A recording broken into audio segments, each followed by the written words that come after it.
oh, you're on Ozempic. Like that's such an easy way out. Like you still have to work just as hard as you would without it. And maybe it's a catalyst to help you get there. It's a tool. there. Yeah, for sure. A tool. And it can be helpful, but I wouldn't. Yeah. But it's still going to require work. Yeah.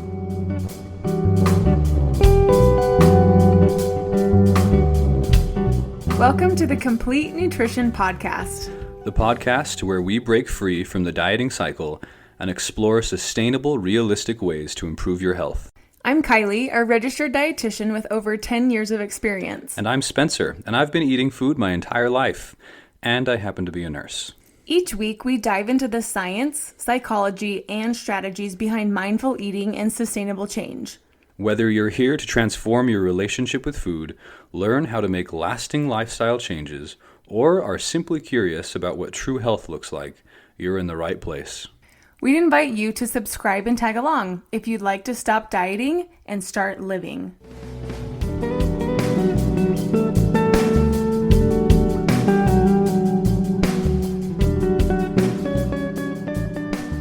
This episode is brought to you by the mineral iron.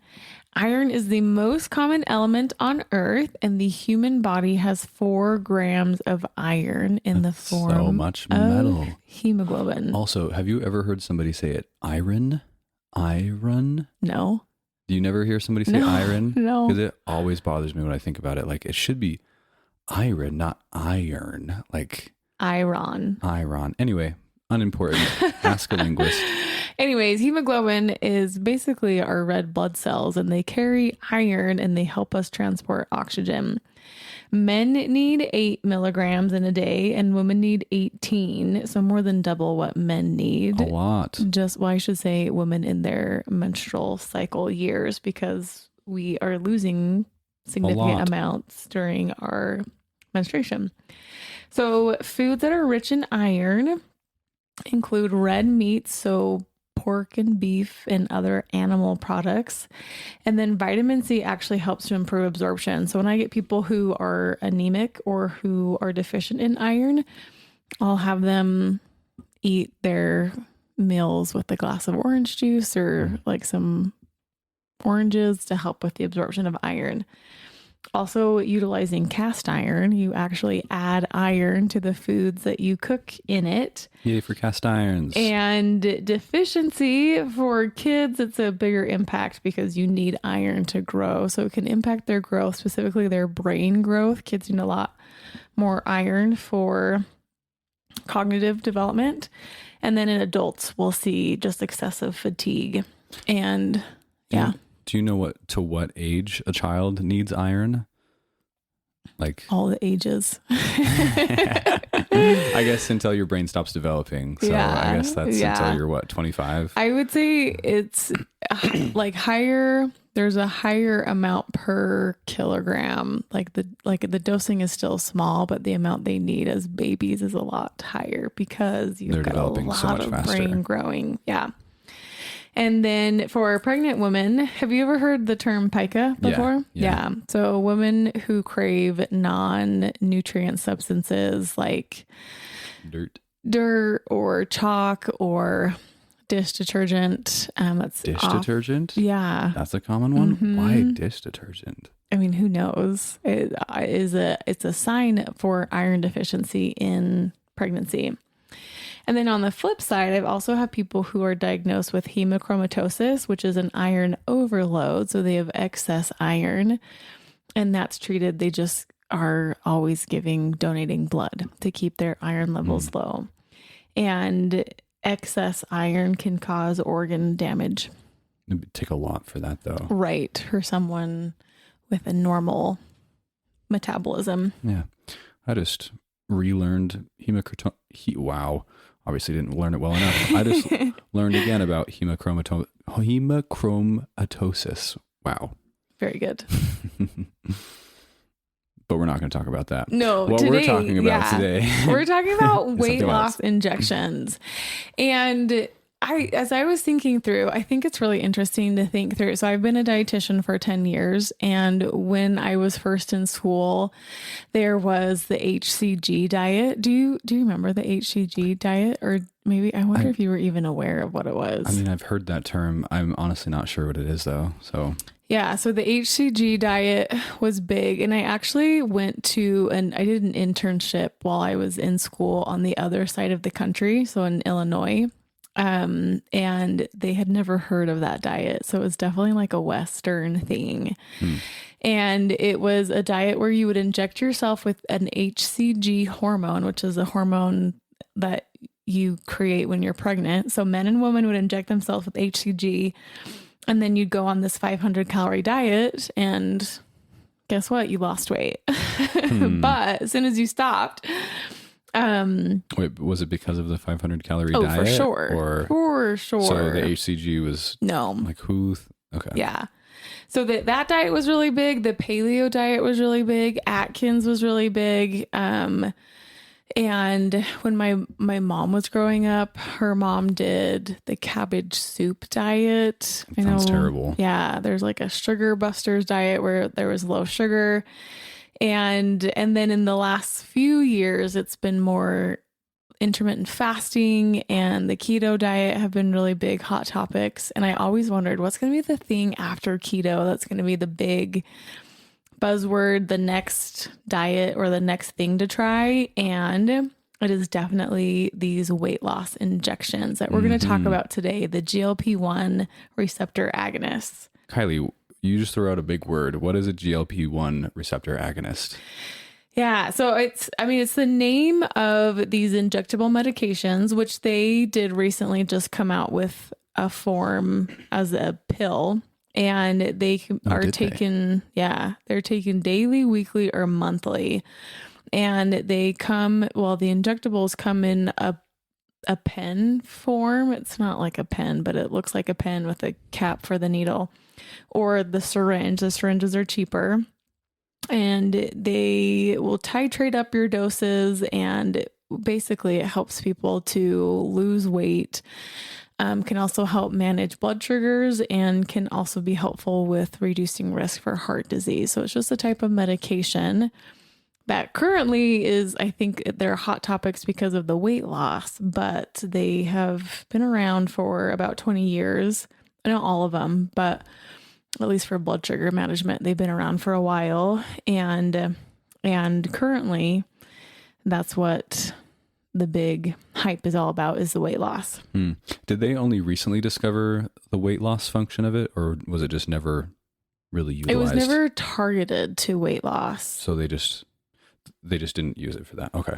I just didn't know if that doesn't matter. But so how do these work, by the way? How do these agonists work? So GLP-1, it's a hormone that we naturally make in our small intestine.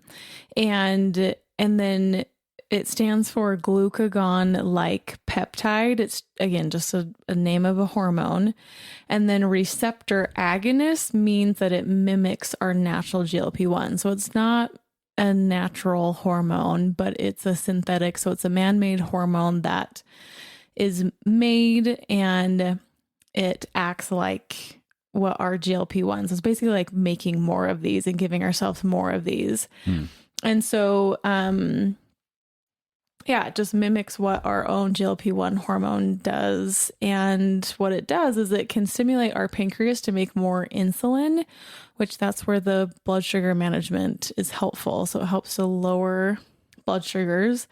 It stops glucagon, which glucagon is a hormone that raises blood sugars. So another aspect of helping to control blood sugars. It slows digestion, which from a blood sugar perspective, that's also helpful because you have a slower, steadier release of food, as opposed to if you digest things quickly, it could cause a spike in blood sugars. But also slowing down digestion helps you to feel more full, which helps you to eat less. And then it also increases your brain's ability to sense, it's called leptin. It's the fullness hormone. And so you become more sensitive to that hormone. And so what it results in is people's blood sugars are better managed, but then they're also feeling less hungry because you're digesting slower and then eating less.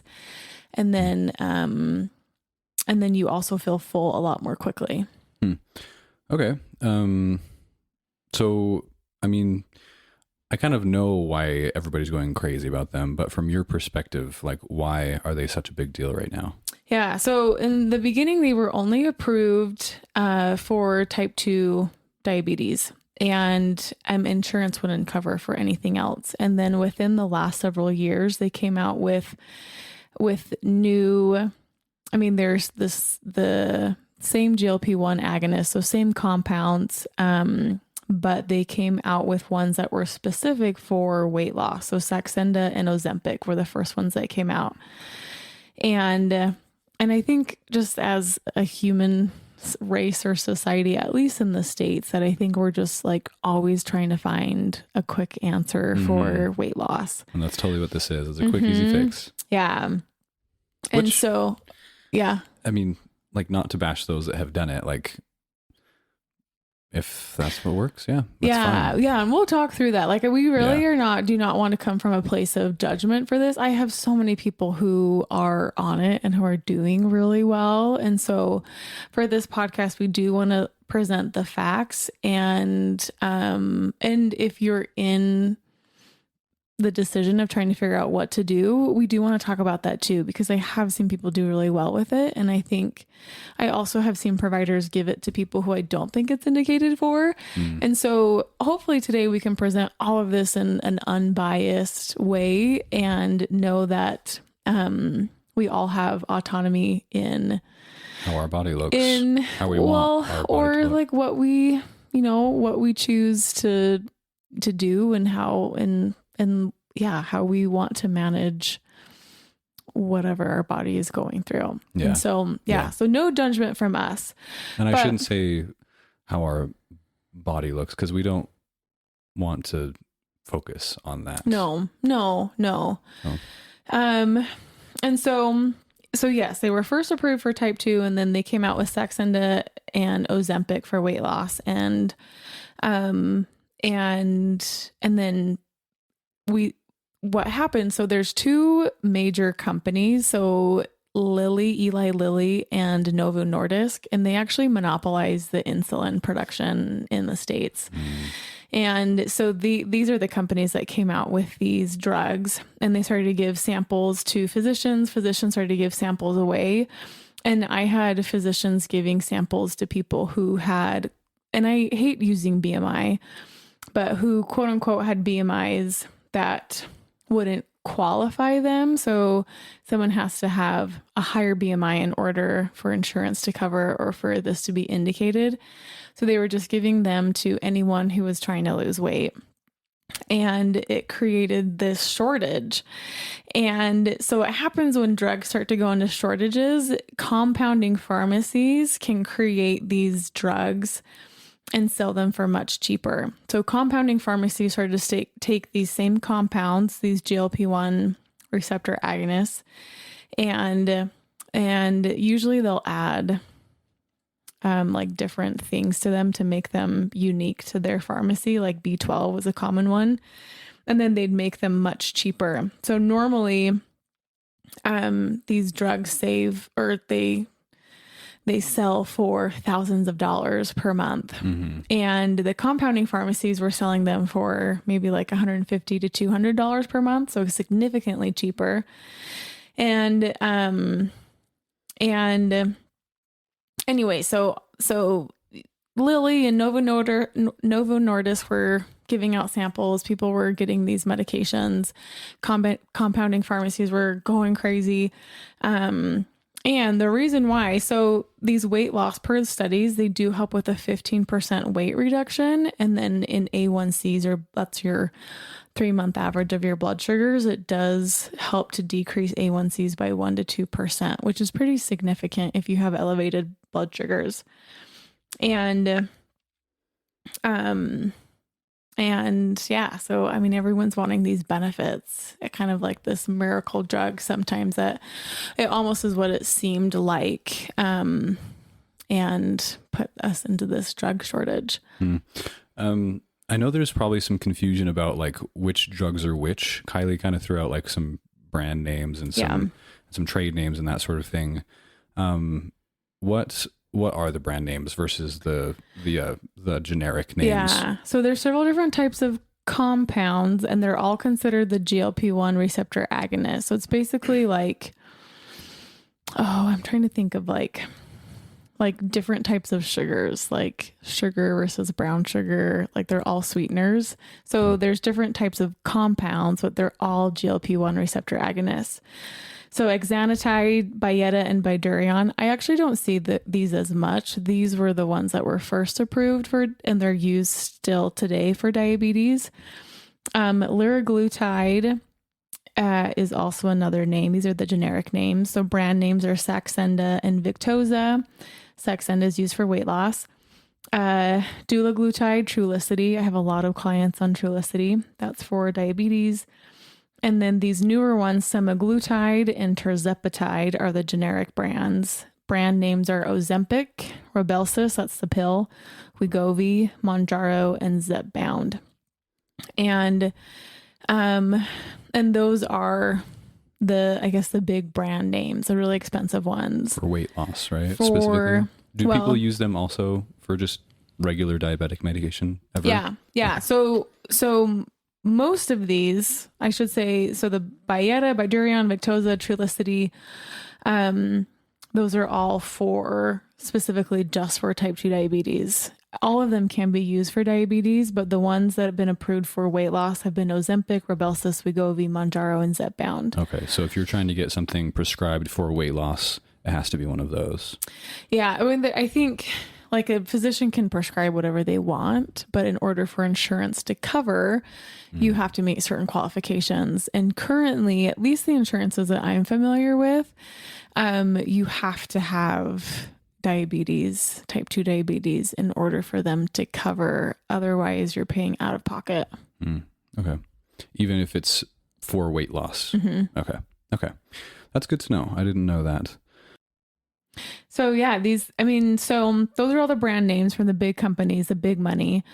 And then these compounding pharmacies, and there's so many different types. At least in our state, have you seen the billboards for him and her? Yeah. So is that, I think that's the brand name, him and her. Is that a GLP-1 agonist? That's one of their products. Oh, I didn't realize that. They have a GLP-1 compounded medication. I thought they were more for, intimacy, which I guess maybe they have all of that. I don't really know. I think that's for their men products. And then they have like a period thing for girls. Anyways. Okay. But yeah, so one of their medications or one of their supplements is this compounded. So these compounding pharmacies, again, they're using the same compounds.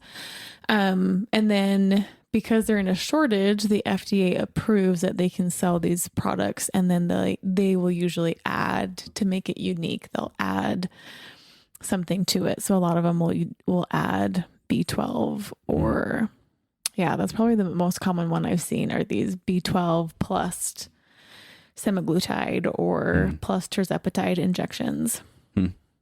Okay.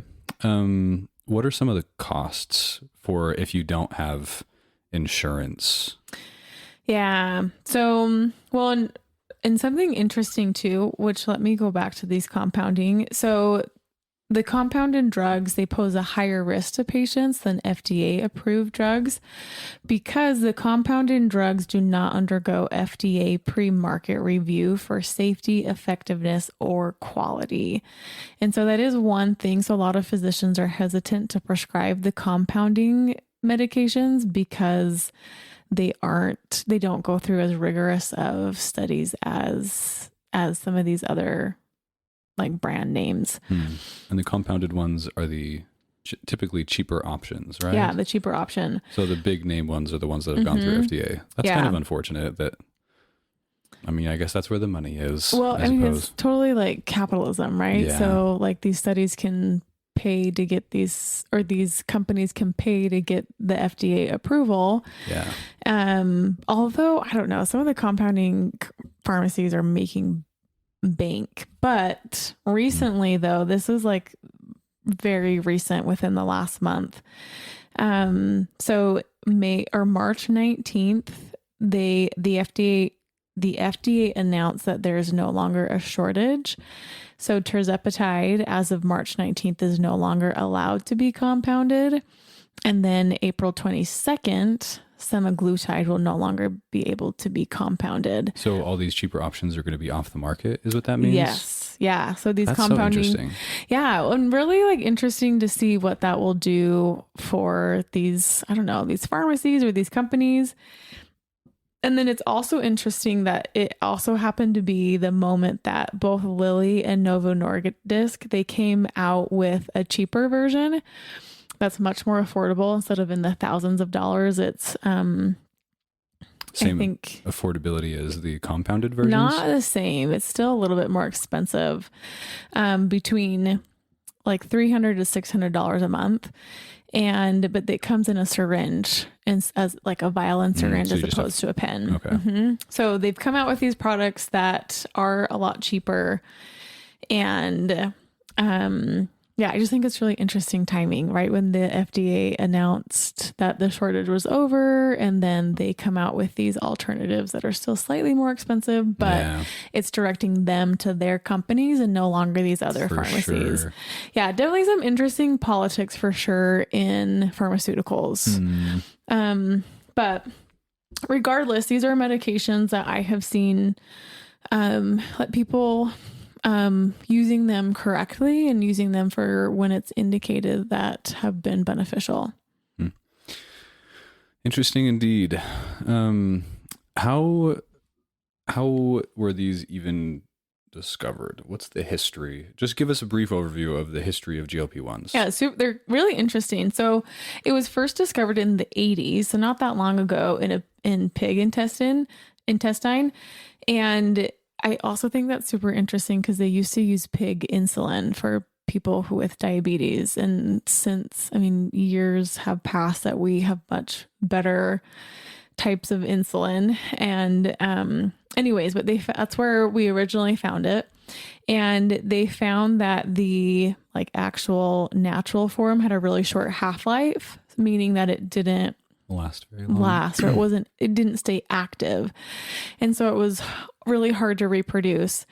And then in the 90s, it was later in the 90s that they were able to create and they made these GLP-1 receptor agonists. And it was in 94 that it was actually a woman chemist, which I thought was cool, Dr. Svetlana Moujsov. I don't know how you say that. Sounds like a Russian name. But her team at Novo Nordisk, they discovered it was actually in the saliva of a Gila monster, and it had a similar structure to the GLP-1 and a longer half-life. And then based off of how that compound was structured, they developed the first GLP-1 receptor agonist. So from pig to Gila monster to synthetic compound. In 2005, so it's been around for 20 years, the first GLP-1, it was approved by the FDA and it's been in use for type 2 diabetes. Okay. I've wanted to ask this for a minute, but what are some of the side effects or the risks of taking GLP-1 agonists? Because we know some of the benefits. Mm-hmm. What are some of the side effects? I think biggest thing that I see is, and very, very common, very few people don't have these, but most people will feel nauseous. They might even vomit or, get to the point where they're so sick that they're throwing up. And then early fullness. So you feel like you can't eat anything because you're feeling so full. And then I've also seen it cause diarrhea, or also maybe more likely constipation because it slows down your digestion. So it slows down transit time. So a lot of people get constipated. I would say that some people would probably think it's a rough side effect, but the nausea and vomiting makes them, it's really terrible, but they probably think it makes me eat less anyway. Or the early fullness, isn't that one of the things that they want from it? Yeah. But to the point where people aren't eating enough, I think that's where I start to worry that people are like, oh, I don't feel hungry at all. It's amazing. And then they just stop eating and then they start to lose weight, but they also start to lose healthy, lean tissue. And your brain runs on glucose. Well, and I think you bring up another point too. Some people feel like they want to feel nauseous and they feel like having an extreme consequence when eating food is what they feel like they need. And I feel like if you are in that boat, I would really strongly recommend you working with a therapist or a dietitian and healing your relationship with food. Yeah, it's the realm of eating disorders for right, sure. Because making yourself feel sick in order to not eat something, to me, is a little bit of a red flag that that's a big red flag. Yeah. There's something more than you just, you need. Just find some help. Yeah. Knowing that there is healing and that you don't have to get to a point of causing yourself or wanting physical harm in order to achieve your health goals. Yeah. It's counterintuitive. Yeah. So those are a given for most people. And then for some of my diabetes patients, we just want to make sure that we're monitoring for low blood sugars. Sometimes if you're taking multiple medications that lower blood sugars, sometimes you can go low. We will often see muscle wasting because you're not eating enough. Speaking of the harm, your body's going to eat your muscles if you're not eating enough. First and foremost, yeah. It's interesting how our body works that way, that when we are in a calorie deficit, your body wants to save our fat tissue as a worst case scenario, and then it will turn to our muscles. So if I do see muscle wasting sometimes with people, and then people don't have an appetite, so they'll just stop eating and they don't have those hunger cues anymore to remind them, which I think that is a benefit, is it takes away that food noise. People talk about always thinking about food, super hungry all the time. And I think I think that's one of the benefits. However, if it's to the point where you're not eating at all, that's swinging the pendulum to this other side where that's not what we want also. And that's contributing to the muscle wasting. There's a warning that it can cause pancreatitis. I have actually only seen that once. I had a gentleman who, his dose, I can't remember what his dose was. It was like 0.5 and he thought it was like 50 or something. So he took a whole bunch so he overdosed on it and had an acute pancreatitis attack, went to the emergency room, and he was fine after his body processed it. But other than that, I haven't seen the pancreatitis. But if you have a history of pancreatitis, I would talk to your doctor and double check on that. It also has the risk for developing or potentially inflaming your gallbladder. And there is a black box warning for a risk of thyroid cancer, that they did find that in the animal studies. And so, they put these black box warnings on medications, and I don't think that they're advertised very well.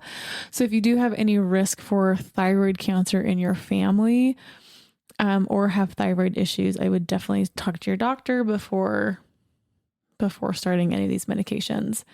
Oh, and then I'll also add too that they can increase suicidal thoughts. And so for some of my clients who struggle with emotional things, so anxiety or depression, is making sure that they know and have like a safety plan and or that they just know that that's a possibility, and then for them to decide what's the bigger priority for them and weigh the pros and the cons.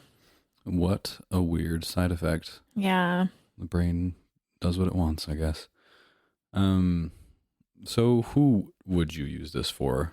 Who is this indicated for? Yeah, it's indicated for those who have higher BMIs and also for type 2 diabetes. That's really who the insurance and who the actual medication is targeted for. Which is kind of what we talked about. And then they have found that it has added benefits. So it helps with kidney disease, chronic kidney disease, blood pressure, liver disease, and then also specifically the liraglutide helps with heart disease as well.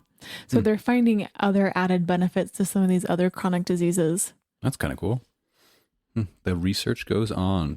What is the research? Speaking of research, like what is the research behind some of this that you're talking about?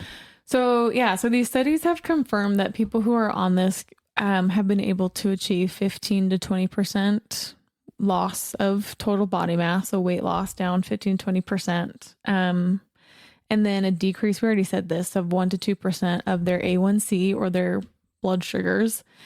And what they're finding of how it helps with heart disease is that it decreases something called autophagy. How do you think you say that? Probably like that. Yeah. Okay, I'll just say that. It decreases basically self-destruction of tissue, and it increases vasodilation. So, which in turns helps with atherosclerosis. So the hardening and the plaque buildup in our arteries. And then this increasing of the vasodilation, so expanding our vasculature, can help people with kidney disease. And then they're also starting to see and wondering if it can help with neurological diseases, which we kind of talked about this with the Mediterranean diet, is when we get more blood flow to certain places, it causes healing. Blood brings healing properties. So if we can expand our vasculature, have this vasodilation, so this expansion of our blood vessels, and get better blood flow, it's going to improve all of these systems. That's cool. Yeah. That is cool. I did not know any of that. That's a fun fact. So definitely this was a quote I pulled from one of the studies that he said there are several potential mechanisms underlying these benefits, such as reducing systemic inflammation, which have implications for future clinical applications and drug development. So like some interesting things to look at into in the future of what will come of these medications. What happens if somebody stops taking it suddenly, too quickly? So they've actually looked at this in the studies, and I have seen this myself with my clients, that at first they'll see this weight loss and things are all hunky-dory, but then when people stop, so one study looked at a group of people that lost 17% of their weight, and then when they stopped, their weight increased by 11%. And so they were still able to maintain some of that weight loss. But if you do plan to go off of these medications, and this is true for any pharmacological weight loss intervention, is that the weight loss does not persist after you stop taking the medication. And so I think a lot of people are wanting or hoping that they can go on it and then get off of it and maintain. But because there is a change in your appetite and a change in how you're feeling things, sometimes that weight loss doesn't last. And so knowing and expecting that. And they did mention, though, they looked at different groups of people that the weight increase after getting off of it was lessened if they were doing more resistance or exercise training. So really working on building up more of their lean body tissue. Which just goes to show that we all want the magic pill. But I still feel like even if you are taking quote unquote the magic pill like Ozempic or something, you still need diet and lifestyle changes. Yeah, they definitely go hand in hand. And I don't even want to say, like, sometimes I think that's the judgment, right? That, oh, you're on Ozempic. Like, that's such an easy way out. That you still have to work just as hard as you would without it. And maybe it's a catalyst to help you get there. It's a tool. Yeah, for sure. A tool.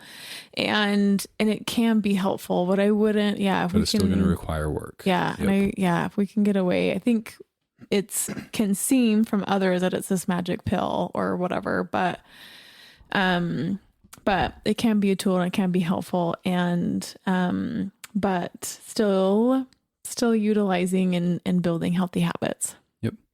So after all of this knowledge about Ozempic and all of this discussion, what is your opinion? Like, despite like setting aside the facts and whatever else, what is your opinion on all of these GLP-1s?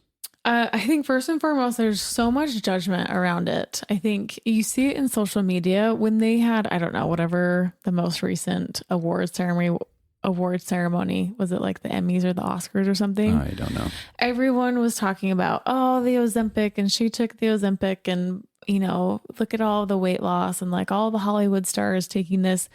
And like stopping the judgment, and that we all are entitled to what we choose to do with our body and with our medication. And that there have been studied, and there are health benefits behind this. And I've had clients who have been on it for blood sugars, and who will probably be on it for the rest of their lives, and are doing really well, and are achieving their health goals. And it's a tool for them. Yeah, and I would just say that it's not, is it safe to say that it's not our place to judge somebody for why they're using it, for why or how they got to that place, like of what tool they use, like be it like, I feel like there'd be like a stereotype where like if somebody did it through purely running 25 miles every week or whatever versus somebody using Ozempic, like I feel like they would definitely be like, oh, the person who ran 25 miles like earned it more. For sure. Like, and it doesn't matter how somebody got there. And I think, so sometimes again, people feel like, weight loss is a really easy thing, like calories in versus calories out. But there's actually a really interesting, it's called a systems map in public health. They create these, they almost look like a big plate of spaghetti, these maps where they pinpoint all of these different chain reactions of what can cause weight gain or what can cause a certain health outcome. And for weight gain, there are so many more things that can contribute to it. And I have people who are needing to lose weight in order to qualify or be candidates for surgery. I work with so many people who, in order to get knee surgery or like back surgery or like life insurance has weight restrictions. And so there's certain things that people are trying to lose weight for, that in a world where I think, especially from dietitians, I think sometimes dietitians can be a little bit judgmental as well, of like doing it in the quote unquote natural way. I would say most dietitians are like me, that are very open and non-judgmental, and feeling like this is like a tool. And if this is a tool that can help someone to improve their life in order to be, you know, to get the knee surgery so that they can actually exercise, that it's totally okay. And again, like, just like we were saying, even if you do use Ozempic, like you're still going to have to work just as hard to maintain that, especially when you come off of, I shouldn't keep saying Ozempic, there's a million, but when you come off of the GLP-1s, like you're still gonna have to work just as hard to maintain as anybody else. Yeah. And so it's not an easy fix, and someone who's doing it is not taking the easy way out, that hopefully that they're still working. And like all of us, regardless of what our weight is, that we all ideally are working towards achieving better health through creating healthy habits, and that this is just one thing in their toolbox that they've chosen to utilize. And I've seen people do really well with it. I've seen people who have gone off of it, and we'll see that a little bit of that weight gain. But as they maintain behaviors, are still able to achieve their health goals. And if you're considering or have questions about it, I would first and foremost talk to your doctor about it, and check insurance. I don't know. I feel like the financial piece would be the biggest thing for me. And then to I think walk through what your motives are and what other strategies that you're using or wanting to use in addition to that. And then I think tips from others that have been on it, who have discussed their side effects, is I would try and always eat consistently and not skip meals, even if you're not feeling hungry. That helps to maintain lean tissue mass. And healthy habits when you get off. Right. Yeah, for sure. And then to try and incorporate more resistance training. And resistance training doesn't necessarily mean going to work out at the gym and pumping iron, so lifting weights, but I think yoga or Pilates or other activities where you're using calisthenics or your own body weight can be used as resistance training. So those two things, consistent eating and then physical activity to maintain your lean body tissue. But yeah, I've seen it work, and it's been it has been a good tool. And for those of us who are not on it, to keep your judgments to yourself and know that we all have different health journeys that look different, and doesn't mean that a person is doing less if they choose to be on it. Yeah, it's just another tool. I think that's the most helpful way to look at it. Just another tool in the toolbox. A useful tool. But in summary, I would say after all of us talking that you still need to do your research. We threw out a lot of facts and talked a lot about random drugs, but make sure you do your own research and talk to your doctor and talk to your dietitian. We'll see you guys next week.